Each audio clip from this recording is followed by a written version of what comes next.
कैसे हैं बच्चों? पिछले वीडियो में आप लोगों ने रस, छंद पढ़ा और आज हम अलंकार पढ़ेंगे। अलंकार के बारे में जानेंगे। अलंकार महत्वपूर्ण टॉपिक है जिसको आप लोग अंत तक जरूर देखिएगा। अगर आपको वीडियो अच्छा लगता है तो आप लाइक करिए। हम अलंकार की परिभाषा देखते हैं कि काव्य की शोभा बढ़ाने वाले तत्वों को अलंकार कहते हैं। काव्य की शोभा बढ़ाने वाले तत्वों को अलंकार कहते हैं। एकदम साधारण परिभाषा इसकी। आगे हम देखेंगे अलंकार के भेद। अलंकार के कितने भेद होते हैं? मुख्यतः अलंकार के दो भेद होते हैं। नंबर 1 शब्द अलंकार और नंबर 2 अर्थालंकार। शब्द अलंकार में जिन अलंकारों के प्रयोग से शब्दों के सौंदर्य में वृद्धि होती है शब्द अलंकार कहलाते हैं। जिन अलंकारों के प्रयोग से शब्दों के सौंदर्य में यानी शब्दों के सौंदर्य में वृद्धि होती है वो शब्द अलंकार कहलाते हैं। अब यहाँ हम देखेंगे शब्द अलंकार के भेद। यानी शब्द अलंकार के कितने भेद होते हैं? नंबर 1 अनुप्रास, नंबर 2 यमक, नंबर 3 श्लेष। यमक अलंकार, श्लेष अलंकार और अनुप्रास अलंकार। तो हम इसके बारे में अध्ययन करेंगे सबसे पहले। और हाँ, महत्वपूर्ण बात यह है बच्चों कि आपने शब्द अलंकार दिया गया है कक्षा 9 वाले बच्चों के कोर्स में। अनुप्रास, यमक और श्लेष आपका अध्ययन यही होगा। आगे हम अनुप्रास अलंकार के बारे में जानेंगे। तो अनुप्रास अलंकार की परिभाषा देखेंगे यहाँ पे। जहां व्यंजन वर्णों की आवृत्ति होती है वहां अनुप्रास अलंकार होता है। जहां पर व्यंजन वर्णों की आवृत्ति होती है वहां पर अनुप्रास अलंकार होता है। जैसे उदाहरण में ये इधर लिखा हुआ है, उदाहरण में तरनी तनुजा तट तमाल तरवर बहु छाए। दूसरा उदाहरण, चार चंद की चंचल किरणें खेल रही हैं जल थल में। इस उदाहरण में हम देख रहे हैं कि तरन में भी ता है, तावर्ण आया है, और तनुजा में भी तावर्ण है, और तट में भी तावर्ण है, तमाल में भी तावर्ण है, और तरवर में भी तावर्ण है। इसलिए यहाँ पे तावर्ण की आवृत्ति बार बार हुई है। इस प्रकार से यहाँ पे अनुप्रास अलंकार होता है। और दूसरे उदाहरण में हम देखते हैं, चार चंद की चंचल किरणें। चार में भी चा वर्ण आया है, और चंद्र में भी चा, और चंचल में भी चा। तो इसलिए यहाँ भी अनुप्रास अलंकार है।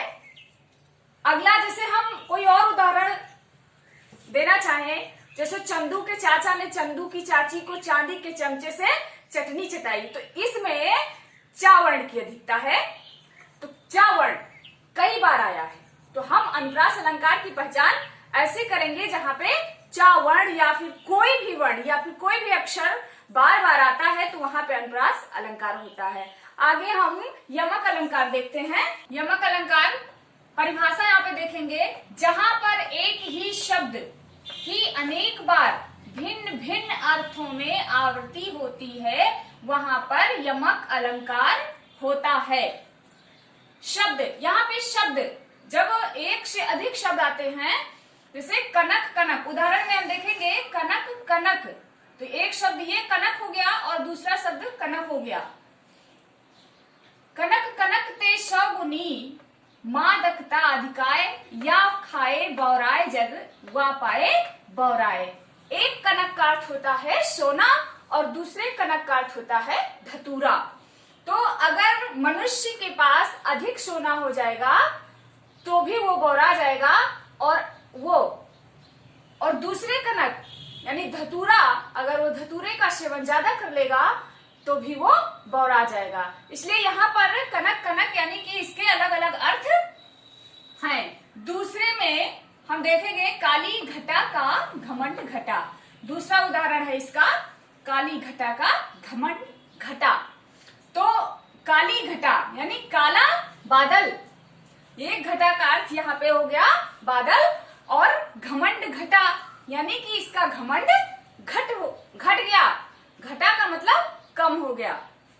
काली घटा का घमंड घटा।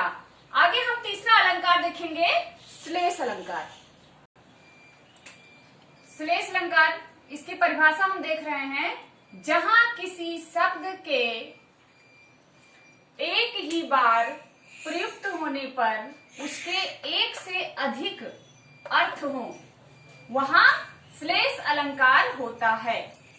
यानी जहां किसी शब्द के एक ही बार प्रयुक्त होने पर उसके अधिक, एक से अधिक अर्थ निकलते हों, वहां पे श्लेष अलंकार होता है।